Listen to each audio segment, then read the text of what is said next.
শিক্ষার্থী বন্ধুরা, এখনকার পর্বে তোমাদের নবম দশম শ্রেণীর গণিত বই অষ্টম অধ্যায় বৃত্ত সংক্রান্ত সম্পাদ্য 11 নম্বর সম্পাদ্যটি খুব সুন্দরভাবে বিশেষ নির্বাচন ও অঙ্কনের বিবরণ সহ অঙ্কনটি খুব সুন্দরভাবে তোমাদের কাছে শেখাবো। লক্ষ্য রাখো, সর্বপ্রথম আমরা সম্পাদ্যটি পড়ে নিই। সম্পাদ্য 11, কোনো নির্দিষ্ট ত্রিভুজের বহির্বৃত্ত আঁকতে হবে। তো সর্বপ্রথম যে কাজটি আমরা করব, বিশেষ নির্বাচনটি আমরা আগে লিখে নিব। কি করব? বিশেষ নির্বাচনটি আগে লিখে নিব। তো দেখো, বিশেষ নির্বাচনটা হচ্ছে, যেহেতু বলা হয়েছে কোনো নির্দিষ্ট ত্রিভুজের, সেই জন্য আমরা একটা নির্দিষ্ট ত্রিভুজ মনে মনে ধরে নিব। সেই জন্য লিখব, মনে করি এবিসি একটি ত্রিভুজ। তার মানে এই ত্রিভুজের বহির্বৃত্ত আঁকতে হবে, সেই জন্য লিখব এর বহির্বৃত্ত আঁকতে হবে। অর্থাৎ এমন একটি বৃত্ত আঁকতে হবে যা ত্রিভুজের একটি বাহুকে এবং অপর দুই বাহুর বর্ধিতাংশকে স্পর্শ করে। আচ্ছা, এটা মিনিং কি আমরা যখন অঙ্কন করব তখনই তোমরা বুঝতে পারবা যে এটা দ্বারা আমি কি বুঝিয়েছি। তো এখন আমরা সম্পাদ্য 11 সমাধান করাবো, একটু মনোযোগ দিবা।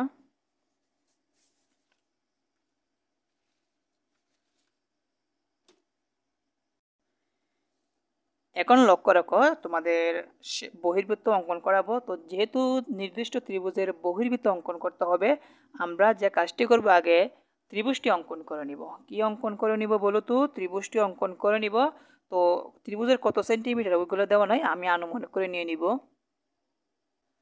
মনে করো আমি বহির্বৃত্ত যে অঙ্কন করব, ত্রিভুজটি অঙ্কন করব, বাহু দেওয়া নেই। মনে করো প্রথম বাহু মনে করো 5.5, তারপর এটা মনে করো 4.5, তারপর এটা মনে করো 3.5। হ্যাঁ, তো মনে করো প্রথম বাহুটা হচ্ছে 5.5 সেন্টিমিটার। তো দিলাম 5.5 সেন্টিমিটার।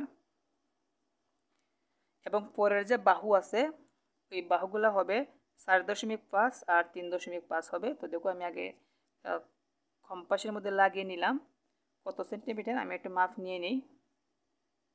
তারপর 3.5, তো দিলাম 3.5 দিয়ে এখানে একটি বৃত্তচাপ দিবা। কি দিবা? একটি বৃত্তচাপ।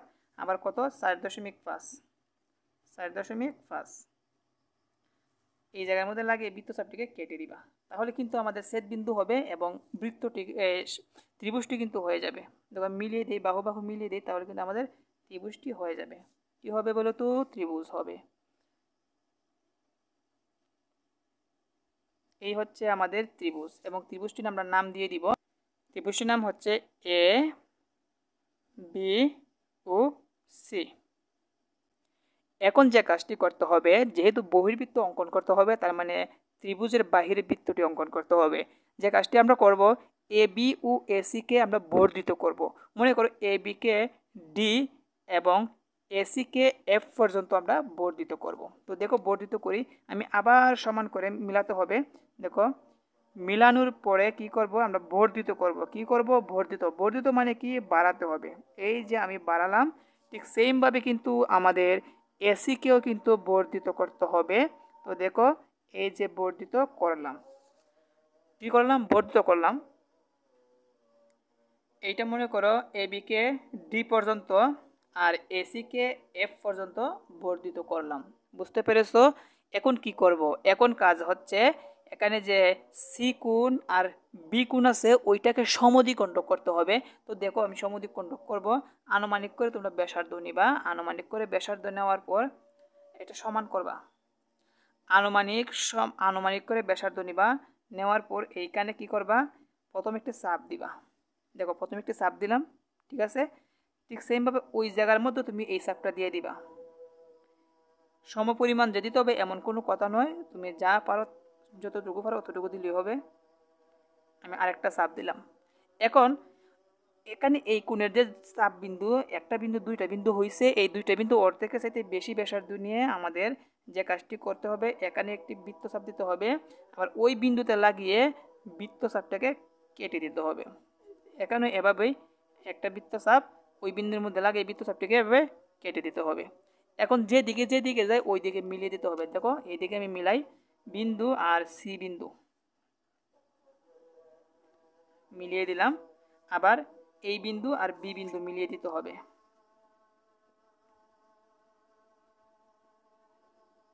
মিলিয়ে দিলাম।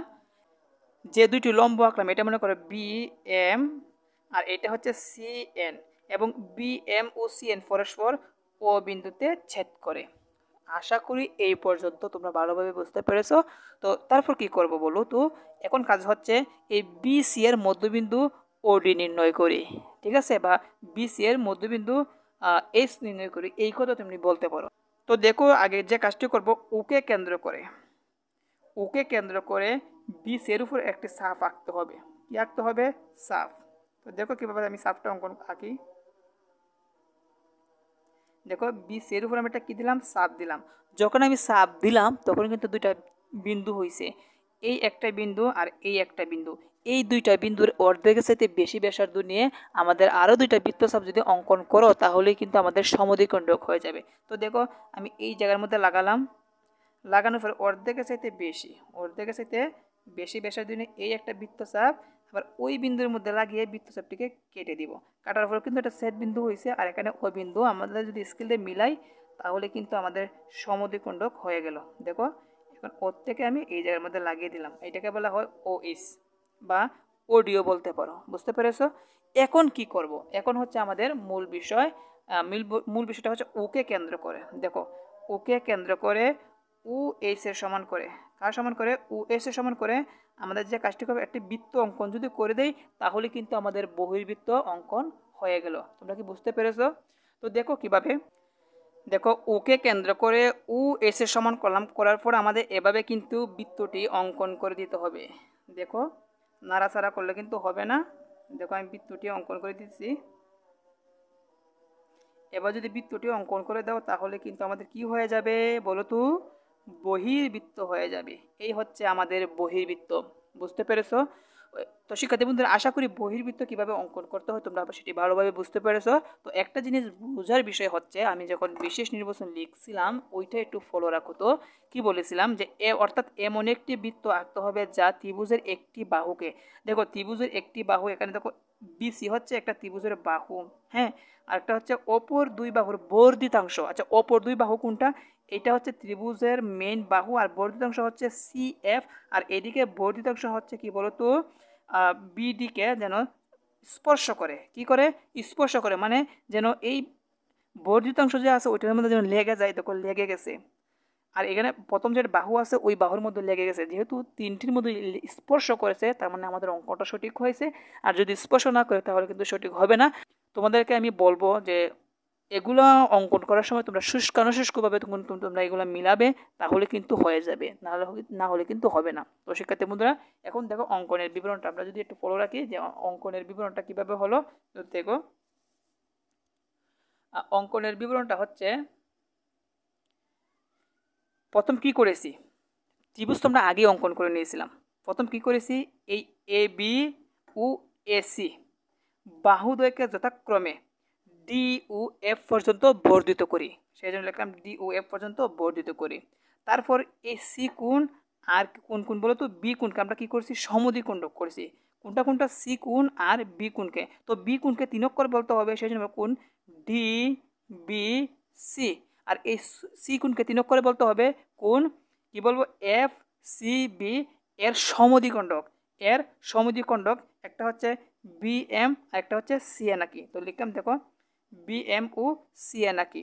মনে করি ও এদের ছেদবিন্দু, মানে এখানে যে B M R C N আছে তাদের এখানে যে ছেদবিন্দু আছে ওইটাকে ছেদবিন্দু হচ্ছে ও, আমরা মনে মনে ধরে নিলাম। বুঝতে পেরেছো?